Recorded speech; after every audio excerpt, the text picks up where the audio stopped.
Final countdown, फैसले की घड़ी करीब आ गई। जनरल इलेक्शन 2018 में 8 घंटे बाकी। सुबह 8 बजे से पोलिंग का अमल शुरू होगा। शाम 6 बजे तक 10 करोड़ 59 लाख से ज्यादा वोटर्स हक़ राय दही का इस्तेमाल करेंगे।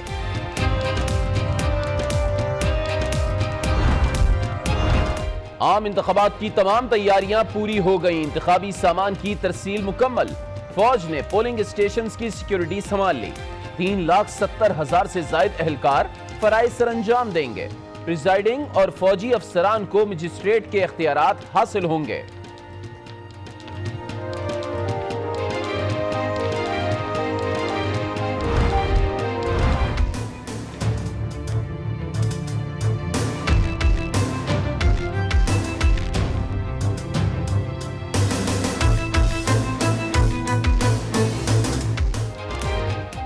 पोलिंग स्टेशन जरूर जाएं, अपने वोट से तब्दीली लाएं। इलेक्शन से पहले वोटर्स में शऊर उजागर करने के लिए आज न्यूज की अलामती पोलिंग। लोगों की भरपूर शिरकत।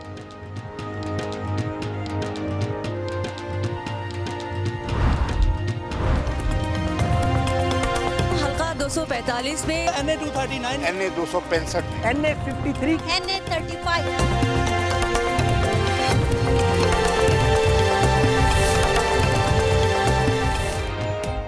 सवाल है वोट का, बड़े दिन की बड़ी कवरेज। आज न्यूज की non stop election transmission.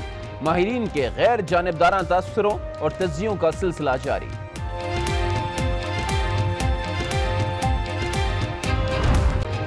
Election से पहले अजब टेंशन। लाहौर के हल्का NA 125 के नाले से ढेरों शनाख्ती कार्ड्स निकल आए।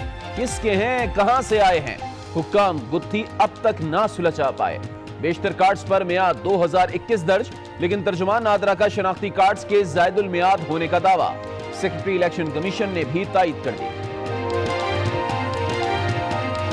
मैंने अभी नादरा से रिपोर्ट तलब की थी कि जो लाहौर में ये जो शनाख्ती कार्ड मिले हैं, मुझे उन्होंने बताया है कि सारे के सारे शनाख्ती कार्ड जायदुल मियाद थे और ऐसे लोगों के थे जिनको नए शनाख्ती कार्ड जारी हो चुके हैं। नवाज शरीफ का अडियाला जेल में तिब्बी मुआयना। ECG रिपोर्ट गैर इत्मीनान बख्श करार। डॉक्टर्स ने अस्पताल मुंतकिल करने का मशवरा दे दिया। मियां साहब का इलाज के लिए जेल से बाहर जाने से इनकार।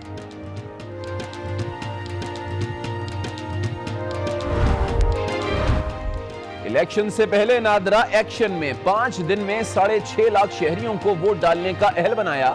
नए शनाख्ती कार्ड्स की हंगामी बुनियादों पर प्रिंटिंग। 5,85,000 कार्ड्स सेंटर्स को पहुंचा दिए गए। लोग कल दोपहर 2 बजे तक अपने कार्ड्स हासिल कर सकते हैं।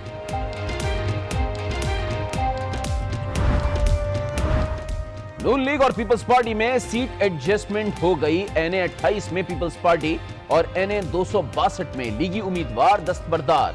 नून लीग का PK 69 में भी जियालों का साथ देने का ऐलान। शीशा का वोटर्स और हामियों को हरासा करने का इल्जाम। इलेक्शन कमीशन को खत लिख दिया। कारकुनों की गिरफ्तारियां कबल इंतखाबात धांधली करार। शफाफ इलेक्शन का इनेकाद यकीनी बनाने का मुतालबा।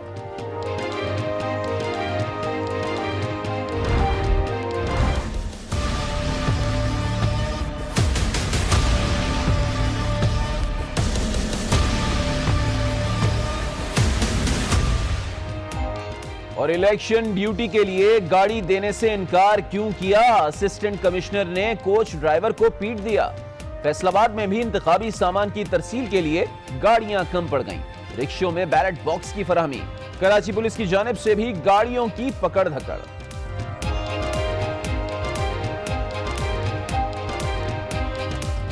ट्रांसमिशन में आपको एक बार फिर खुशामदीद कहेंगे। अभी हम आपको बताएं कि इलेक्शन 2018 का काउंटडाउन शुरू हो चुका है और पोलिंग शुरू होने में सिर्फ 8 घंटे अब बाकी रह गए हैं। पोलिंग का अमल सुबह 8 बजे से शाम 6 बजे तक जारी रहेगा। आपको यह भी बताएं कि 10 करोड़ 59 लाख से ज्यादा वोटर्स अपना हक़ राय दही का हक इस्तेमाल करेंगे। इंतखाबात में तहरीक इंसाफ, नून लीग और पीपल्स पार्टी समेत कुल 122 सियासी और मजहबी जमातें हिस्सा ले रही हैं। कौमी और चारों सूबाई असेंबलियों के लिए 3,675 उम्मीदवार मैदान में होंगे। क़यादत कौन संभालेगा? कौमी असेंबली के 270 और सूबाई असेंबली के 570 हल्कों के नताइज का फैसला होगा। 2018 के इलेक्शन में कौन सी पार्टी लीडिंग पोजीशन में होगी, कौन सेकंड नंबर पे होगी, कौन थर्ड नंबर पे होगी, किसकी हुकूमत होगी, इसका फैसला तो कल शाम 7 बजे से पता लगना शुरू होगा, क्योंकि इलेक्शन कमीशन ऑफ पाकिस्तान ने कहा हुआ है सुबह 8 बजे पोलिंग स्टार्ट होगी, 6 बजे तक पोलिंग जारी रहेगी और 1 घंटे के बाद फिर हमें नताइज नशर करने हैं। तो आज न्यूज इस कानून की पासदारी करेगा, इस कवानीन की पासदारी करते हुए शाम 7 बजे से कल से हम आपको रिजल्ट बताएंगे और सबसे पहले बताएंगे। हमेशा से हमने आपको सबसे पहले रिजल्ट दिए हैं, इस दफा भी हम अपनी रिवायत को बरकरार रखेंगे। बहरहाल अगर 2013 की बात करें कि 2013 में क्या कुछ रहा था, किस पार्टी ने जो है वो लीडिंग पोजीशन हासिल की थी, तो अभी एक मैप के थ्रू हम आपको दिखाते हैं कि 2013 में कौमी असेंबली में जो पार्टी पोजीशन थी, पीएमएलएन 129 सीटें कौमी असेंबली में लेकर लीडिंग पार्टी थी, लार्जेस्ट पार्टी थी। सबसे ज्यादा सीटें मुस्लिम लीग नून ने जीती थी और इसी वजह से विफाक में उन्होंने हुकूमत भी बनाई थी। और second largest party Pakistan Peoples Party रही थी जिसने 33 सीटें हासिल की थी। जबकि पीटीआई की बात करें जिसकी उठान काफी अच्छी थी और 2013 के इंतखाबात के बाद ही पीटीआई पाकिस्तान की एक कहते हैं विफाकी सतह की पार्टी जो है वो मानी भी गई थी, 28 सीटें पीटीआई ने हासिल की थी। तो बहरहाल ये तो था 2013 का रिजल्ट। अब 2018 का क्या रिजल्ट होगा ये तो बहरहाल कल आपको बैलेट बॉक्स के जरिए फैसला करना है और जो फैसला आप लोगों का होगा वो हम आपको बता भी देंगे। कराची में हमारे साथ पैनलिस्ट मौजूद होंगे, शहरियार हमारे साथ मौजूद होंगे, फरहान बुखारी मौजूद होंगे, रिजवान जाफर मौजूद होंगे। आप तीनों की जानिब आऊंगा, मुख्तलिफ सवालात हैं, इनके जवाब भी यकीनन आप ही से लेने हैं। लेकिन अभी हम लाहौर चल रहे हैं, मुनीज़े जहांगीर वहां पर मौजूद हैं, उनके साथ भी एक पैनल मौजूद है। तो मुनीज़े आपको हैंड ओवर कर रहा हूं और साथ साथ बस ये बता दीजिएगा अभी क्या मतलब पंजाब में क्या सूरत हाल चल रही है, क्या सोच चल रही है, टर्नआउट कैसा रहने का इम्कान है? जी, सवाल है वोट की ट्रांसमिशन लाहौर से तो जारी ही है, कराची से भी आप अपने पैनल को लेके बैठे हुए हैं। हम इस पे बात करते रहे हैं कि टर्नआउट भी क्या रहेगा, इस पे हम मजीद बात करेंगे। इस्लामाबाद से हमें ज्वाइन किया ताहिर इमरान मियां ने, बीबीसी उर्दू से वाबस्ता है, सोशल मीडिया के एडिटर हैं। इधर लाहौर के अंदर हमारे साथ हैं सलमान आबिद साहब, रोजनामा एक्सप्रेस से वाबस्ता हैं। उनके साथ तशरीफ रखते हैं गौहर भट्ट साहब, जाने माने सहाफ़ी हैं लाहौर के हर हल्के को बहुत बखूबी अच्छी तरीके से जानते हैं। उनके साथ राशिद रहमान साहब हैं, एडिटर रह चुके हैं डेली टाइम्स के और लाहौर के बल्कि पाकिस्तान के एक मारूफ सहाफ़ी हैं।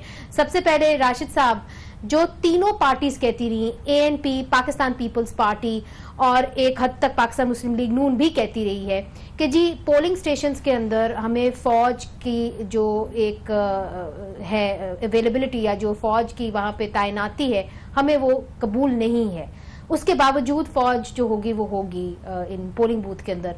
तो अगर खुदा न खास्ता मुतनाज़ा रिजल्ट आता है, इसका क्या फिर असर होगा? देखिए, इसका बड़ा बुरा असर पड़ सकता है क्योंकि इलेक्शन के बारे में यकीन जो है वो मुतासर हो सकता है। आप ये भी सोचें कि एक तो तैनाती इस कदर है, चलें सिक्योरिटी का भी प्रॉब्लम है मैं मानता हूँ, लेकिन एक और मामला है। इलेक्शन कमीशन ऑफ पाकिस्तान ने मिलिट्री ऑफिसर्स को जो वहाँ तैनात होंगे मैजिस्ट्रियल पावर्स दी हैं, वो वहाँ कोई गड़बड़ हो समरी हियरिंग करके और सज़ा दे सकते हैं। ये एक बहुत ही ख़तरनाक नई बात आ गई है सामने, क्योंकि अगर मिलिट्री को आप ये पावर दे देंगे मैजिस्ट्रियल और खुदा ना खास्ता को मुतनाज़ा और धांधली का इल्जाम अगर लगने शुरू हो गए, धांधली का इल्जाम लगना शुरू हो जाए तो फिर फौज पे ही मेरा मतलब है उंगलियां उठेंगी। ये कोई मुनासिब बात नहीं लग रही मुझे। ताहिर इमरान साहब, आप चूंकि सोशल मीडिया को देखते रहे हैं और मेरे साथ आप उस अबू धाबी की फ्लाइट पे भी थे जो मियां नवाज शरीफ साहब को वापस लेके आई, तो ये बताइए कि इंटरनेशनल मीडिया हमारे साथ बहुत ज्यादा था, पाकिस्तानी मीडिया के ऊपर तो बहुत सारी कदगनें लगी, इंटरनेशनल मीडिया ने इस मामले को किसी और तरीके से ही देखा है। तो आप क्या समझते हैं कि जो पाकिस्तानी मीडिया की क्रेडिबिलिटी है उसके ऊपर भी माजरत के साथ बहुत सारे सवालिया निशान उठाए जा रहे हैं इस इलेक्शन के अंदर, तो क्या असर होगा इसका और सोशल मीडिया की तरफ क्या ज्यादा लोग जाएंगे? मैं जो एक बहुत बड़ा ट्रेंड मैंने इस सिलेक्शन से तकरीबन पानामा के फैसले के आसपास से शुरू हुआ और अब तक हुआ कि आए दिन आप देखते हैं कि पाकिस्तान के बड़े बड़े कॉलमनिस्ट जो पाकिस्तान के बड़े बड़े अखबारात के लिए कॉलम लिखते हैं वो ट्वीट्स कर रहे होते हैं कि मेरा आज का कॉलम नहीं छपा, और उनका अखबार में छपा हुआ कॉलम कोई तरीका नहीं है मेजर करने का कि कितने लोगों ने पढ़ा, लेकिन मैंने देखा है कि उनकी उस ट्वीट को और फेसबुक पोस्ट को और वो जो ऑनलाइन जिस वेबसाइट पे वो कॉलम छपता है उसको लाखों लोग पढ़ते हैं, वो यानी कि एक गुमशुदा चीज़ बन जाती है जिसकी तलाश में हर शख्स ढूंढ रहा होता है। तो इसकी हवाले से अगर आप सियासी जमातों को देखें और दूसरी जानिब मीडिया के से वाबस्ता अफराद को देखें जिनके ऊपर कदगन लग रही है, वो भी सोशल मीडिया को इस्तेमाल करके अपने जो बात वो चैनल पे या अपने अखबार में नहीं कह सकते, वहाँ के कह रहे हैं। जबकि सियासी जमातों में भी PTI, पाकिस्तान मुस्लिम लीग नून, पाकिस्तान पीपल्स पार्टी, ये तीनों जमातें जो हैं, जमात इस्लामी भी, अवामी नेशनल पार्टी भी, ये सारी जमातें सोशल मीडिया को इफेक्टिवली इस्तेमाल करें। बाकायदा चैनल्स हैं। वो किसी शायर ने एक जमाने में कहा था कि कदगनों से उछल जाता है सैले तारीख, कुछ ऐसी और जिसको अच्छा नहीं समझती और इसकी मुखालफत करती रही हैं, मगर अब इसी का इस्तेमाल करके अपने वोट बैंक को मुतहरिक कर रही हैं। देखिए, अगर आप साइबर क्राइम बिल की बात करें जो पार्लियामेंट ने पास किया था, जिसके इस्तेमाल करके बहुत सारी जो ये कदगनें लगाई जा रही हैं या उनकी लॉजिक पेश की जाती है, उसके अंदर सारी जमातों का कंसेंसस था, उसमें सब जमातें बैठी थी। तो बुनियादी तौर पे बगैर पढ़े या बगैर सोचे समझे आप अगर लेजिस्लेशन करेंगे तो उसके नताइज बेशक आप उस वक्त समझ रहे हों कि हुकूमत के खिलाफ है, वो आपको एक ना एक दिन भुगतने पड़ते हैं। जहां तक ताल्लुक है सोशल मीडिया का, तो वहां पे आप बात को अब रोक नहीं सकते, यानी कि वो ट्वीट की शक्ल में, फेसबुक पोस्ट की शक्ल में चल निकलती है। ठीक है गौहर भट्ट साहब, मेरा भी ये सवाल रहा है कि कहीं हम जो लॉलीवुड की गंडासों की फिल्मों की तरह ना हो जाएं, जो पुराने जमाने में होती थी कि लोग सोशल मीडिया को देख रहे हों और हमें देखना बंद कर दें, इसलिए चूंकि हम बहुत सारी चीजें, हमारे ऊपर बहुत सारी कदगनें, हम बहुत सारी चीजें नहीं दिखा सकते। देखिए, बात यह है कि ये बात दुरुस्त है कि बहुत सारी कदगनें हैं, और इस बात के बावजूद कि मैं फ्रीडम ऑफ एक्सप्रेशन का खुद दाई हूँ और मैं इस हवाले से बहुत ज़्यादा काम भी मैंने किया है, आप जानती हैं इस बात को, लेकिन मैं फिर भी समझता हूँ कि फ्रीडम ऑफ एक्सप्रेशन जो है वो थोड़ा सा जिम्मेदारी के साथ होना चाहिए। जरूर, ये कोई तरीक़ेकार नहीं है कि आप वहां पे बैठे सोशल मीडिया के ऊपर हो या इलेक्ट्रॉनिक मीडिया के ऊपर हो, यहाँ पे और आप बच्चों का बिहेवियर है। देखिए, जो मैं कहना चाह रहा हूँ, मैं उस जुमरे में बात कर रही हूँ कि पाकिस्तान पीपल्स पार्टी ने इलेक्शन कमीशन ऑफ पाकिस्तान को लिखा, पेमरा को लिखा, उन्होंने कहा कि जी हमारी प्रेस कॉन्फ्रेंसेस को वो कवरेज नहीं मिल रही जो बाकी सियासी जमातों को मिल रही है। फिर मुस्लिम लीग नून का जो जलसा था 13 जुलाई को, वो भी नहीं दिखाया गया। मैं तो उस जुमरे में बात, देखिए इस जुमरे में तो देखें, उस पे तो सोशल मीडिया पे ये सारी सियासी जमातें बहुत ज्यादा रश ले रही हैं।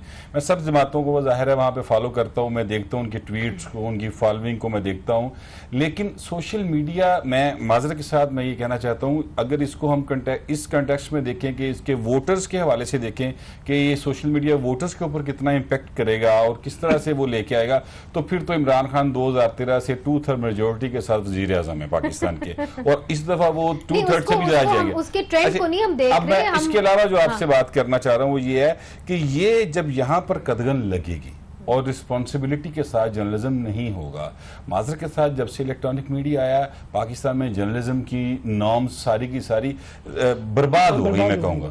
और यहाँ पर लोग जो हैं वो इस तरह से बात करते हैं, मैंने एंकर्स को, बड़े बड़े सीनियर सहाफ़ियों को देखा, और जब मैं उनसे कहता हूँ कि भाईजान आपने इतनी मतलब बदतमीजी के साथ वहाँ बात की, तो वो कहते हैं हमें रेटिंग लेनी, हमें पैसे ही इस काम के मिलते हैं। मगर फिर भी इस तरह से लोग जो कह रहे हैं ना, चूंकि हम अब 10 शहरों को कवर कर चुके हैं, वहां पे लोगों से बात कर चुके हैं, जो कुछ ये एंकर्स टेलीविजन पे कह रहे हैं लोग उसको सुन भी रहे हैं और लोग उसको एक तरीके से मान भी रहे हैं। लोग हमें जो आर्ग्यूमेंट्स देते हैं वो यही कुछ देते हैं। देखिए ना, ओपिनियन बिल्डिंग के अंदर एक बड़ा इंस्टीट्यूशन तो है ना मीडिया, और जो मीडिया के अंदर हो रहा है उसका रिफ्लेक्शन भी नजर आ रहा है। मिसाल के तौर पे अगर आपको हमारे फॉर्मल मीडिया के अंदर, टीवी टॉक शोज के अंदर जो भी गौर कह रहा है, एक्सट्रीमिस्ट एटीट्यूड नजर आएगा, एंकरों का, एक्सपर्ट्स का, वो रिफ्लेक्शन आपको क्रॉस टॉक में नीचे कम्युनिटी में भी नजर आएगी, सोशल मीडिया में भी नजर आ रही है। लेकिन जो बात अभी ताहिर साहब कह रहे थे कि अभी असल में हमारे यहाँ रिसेंटली ये डेवलपमेंट हुई है साइबर क्राइम के बिल की, ये जैसे जैसे आगे बढ़ेगा और जैसे जैसे इसे हम अपने एजुकेशनल करिकुलम का पार्ट बनाएंगे,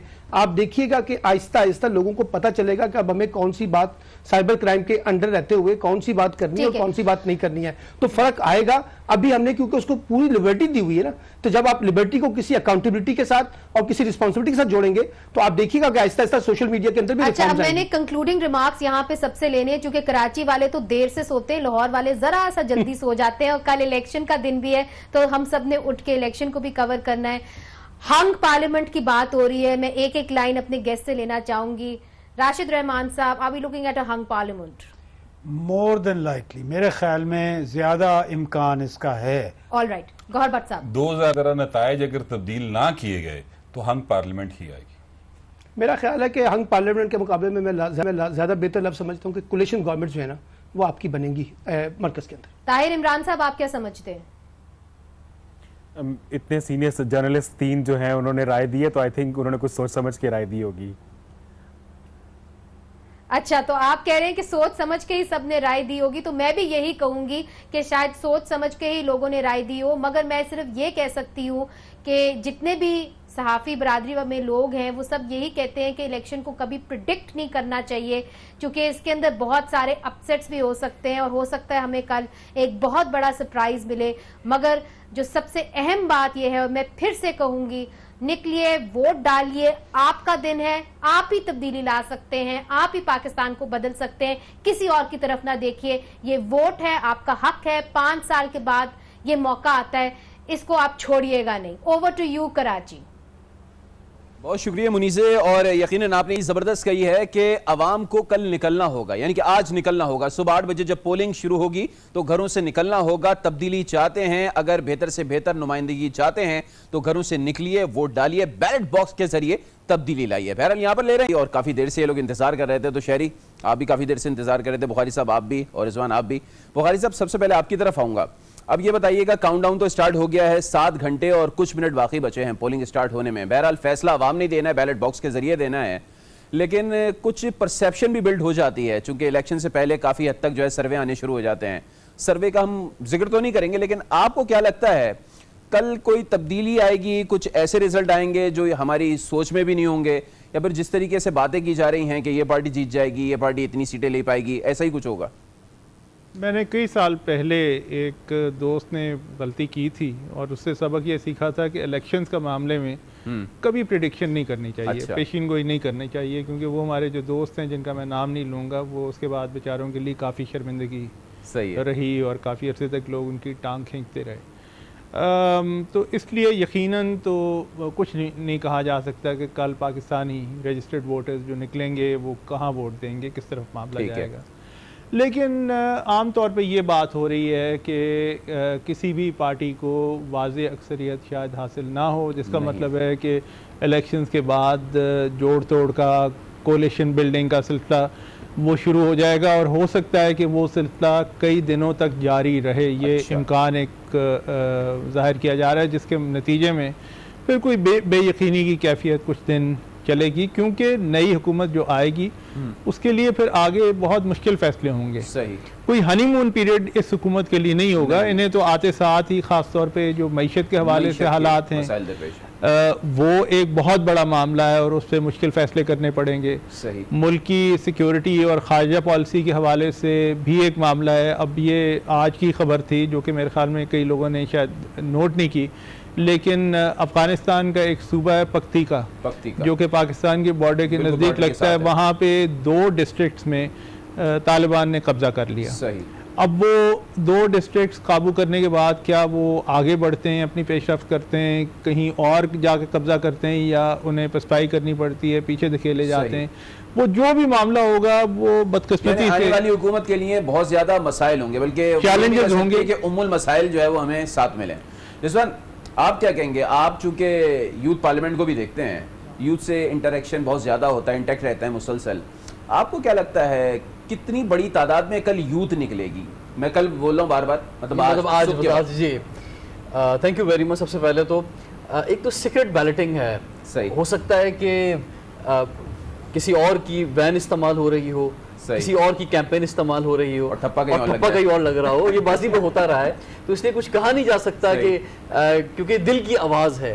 और आप जो है जब आप जाते हैं सीक्रेट बैलेटिंग पे, जब आप होते हैं और आप अल्लाह ताला को हामी और नाज़िर जानकर जो है आप उसमें वोट लगाते हैं। जहाँ तक नौजवानों की आपने बात की, तो UNDP की रिपोर्ट के मुताबिक ये अगर हम पाकिस्तान के पिछले 50 साल देखें और आने वाले 50 साल देखें, तो उसमें ये वाहिद इलेक्शन है कि जिसमें यूथ वोट की तादाद सबसे ज़्यादा है। यानी आने वाले वक्त में भी ऐसा नहीं हो सकेगा, क्योंकि ये बच्चे भी बड़े हो जाएंगे अब। सही बात है। तो यही वो टाइम है।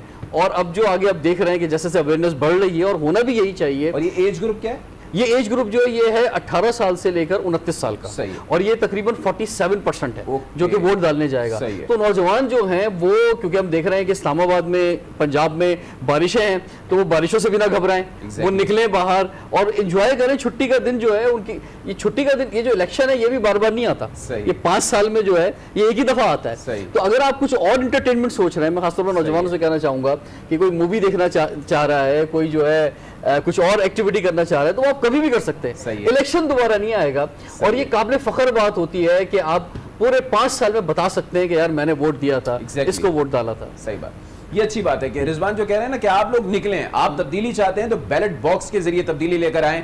और फेसबुक पे आप लोग लिखते हैं या चाहते हैं, या कुछ लोग सोशल मीडिया को बड़ा इस्तेमाल करते हैं और कहते हैं कि तब्दीली आनी चाहिए, चेहरे बदल जाने चाहिए। तो अगर आपको बदलना है तो बैलेट बॉक्स सबसे बेहतरीन रास्ता है, उसी के जरिए आप तब्दीली ला सकते हैं। शहरी, अब आपकी तरफ आऊँगा। वैसे तो जो लोग 2 नंबर ही कर रहे होते हैं, आप उन लोगों को पकड़ रहे होते हैं, उनके पीछे ज़्यादातर रहते हैं। अभी मैं देख रहा था कुछ दिनों पहले ही आप सर्वे करा रहे थे आज न्यूज़ की तरफ से, तो जब आपका इंटरेक्शन हुआ लोगों के साथ, कराची के मुख्तलिफ एरियाज़ में आपने सर्वे कराया, तो आपको क्या लग रहा था, कौन सी एज का वोटर था वो ज़्यादा कॉन्फिडेंट था और वो बता रहा था कि नहीं कुछ भी हो जाए मुझे निकलना है, वोट डालना है? अच्छा अली, हम लोगों ने ये अपनी कैंपेन की थी सवाल वोट का, और इसमें हम लोगों ने प्री इलेक्शन पोल कराया था और इसका मकसद ये था कि आवाम के अंदर वोट की जो अहमियत है उसे उजागर किया जाए। सही। और हमने जहाँ जहाँ कैंप लगाया, हमने कराची की काफ़ी शाहराहों पर अपने कैंप्स लगाए, तो वहाँ पर हज़ारों की तादाद में वोट कास्ट। अच्छा, आपने कहा एज ग्रुप क्या था, तो age group mix age group था, उसमें ख़वातीन भी थी, उसमें कुछ ऐसे भी थे जिनका ID कार्ड नहीं था लेकिन वो अपनी शौक में डालना चाह रहे थे। मैंने कहा ठीक है, लेकिन जैसे फरहान साहब ने भी कहा और ये चीज़ मैंने भी देखी कि इस दफ़ा के जो इलेक्शन होंगे वो बड़े अनप्रेडिक्टेबल हैं। ऐसे तो हमेशा ही होते हैं, लेकिन इस वजह से अनप्रेडिक्टेबल हैं कि वो इलाके जिन्हें हम किसी पॉलिटिकल पार्टी का गढ़ समझ रहे थे, वहाँ पर किसी और पॉलिटिकल पार्टी को ठप्पे लग रहे थे। अच्छा। तो लोगों के जहन में चेंजिंग है, लोग चेंजेस चाहते हैं। लेकिन जो बात आपने करी सोशल मीडिया की, सोशल मीडिया से मुझे काफ़ी इख्तलाफात हैं। उसकी वजह यह है कि हमारे यहाँ सोशल मीडिया पे होता कुछ है, दिखाया कुछ जाता है। अगर मीडिया है तो हम लोगों पे लगाम डालने के लिए बहुत सी चीज़ें, हम लोगों को लेटर इश्यूज हो जाते हैं, पैमरा से इश्यूज होते हैं, लेकिन सोशल मीडिया एक बेलगाम घोड़ा है और उसमें बहुत सी ऐसी चीज़ें भी हम देख रहे हैं जिनका हकीकत से कोई ताल्लुक नहीं होता, लेकिन लोग शेयर करते हैं जिससे आवाम के जहन में होता नहीं, अच्छा नहीं ये बंदा ऐसा नहीं ऐसा है, जबकि वो ऐसा नहीं होता। तो ये चीज़ें हैं कि मैं ये कहता हूँ कि ठीक है सोशल मीडिया ज़रूरी है, जहाँ पॉजिटिव पॉइंट्स में नेगेटिव है, लेकिन इतना सीरियस लोगों को नहीं लेना चाहिए कि हर पोस्ट पे आंखें बंद करके आप यकीन मान लें कि जी फलाने लीडर का अगर जलसा था तो उसमें कुर्सियां खाली थी, ओ उसका जलसा तो फ्लॉप हो गया, अच्छा उसके भी बहुत ज़्यादा थी, तो इस पर थोड़ा सोचना चाहिए। लेकिन इसमें मैं ऐड करूँगा कि लेकिन सिटीजन जर्नलिज्म जो है वो भी आया है ना इसके अंदर। हर एक तो इस तरह से लाइव नहीं बैठ सकता, हर एक नहीं बात कर सकता, मतलब हर शख्स जो है वो, लेकिन आता है कि वो आवाज उठाए। और आप क्या समझते हैं कि हर बंदे का जर्नलिस्ट बनना सही है? देखिए journalist as a pure journalist तो मैं नहीं कहूंगा कि वो, लेकिन वक्ती तौर पे अगर उसके पास कोई खबर है, कोई बात आ जाती है, या अक्सर हम देखते हैं कि हर शख्स जो अपनी आवाज उठाना चाहता है तो उसको एक प्लेटफॉर्म मिल गया। लेकिन शहरी इसको इस तरीके से भी देख लेना, पहले लोग हमसे कांटेक्ट किया करते थे, कहते थे यार ये खबर जो है चलवा दो, हमारे साथ ये ज्यादती हो गई है। अब लोग क्या करते हैं, वो 30 सेकंड की 1 मिनट की वीडियो बनाते हैं, मैं इधर आपको ऐसी वायरल होती है कि हम लोग बताता हूं जिससे आप डिनाई भी नहीं कर पाएंगे। अब हमारे यहाँ एक चीज हो गई, फरहान साहब आप भी इस पे मुझे थोड़ा गाइड कीजिएगा।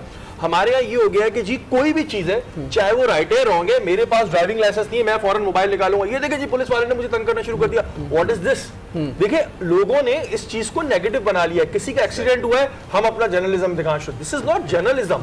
जर्नलिज्म एक अलग चीज है, आपने हर चीज को सोशल मीडिया, कोई डूब रहा है उसकी वीडियो बना ले, कहीं आग लग गई उसकी वीडियो बना दी, तो इस वजह से मैं कहता हूं पहले दो लोग लड़ते थे सर, तो तीसरा आदमी सुलह कराता था, अब वो मोबाइल निकालता है।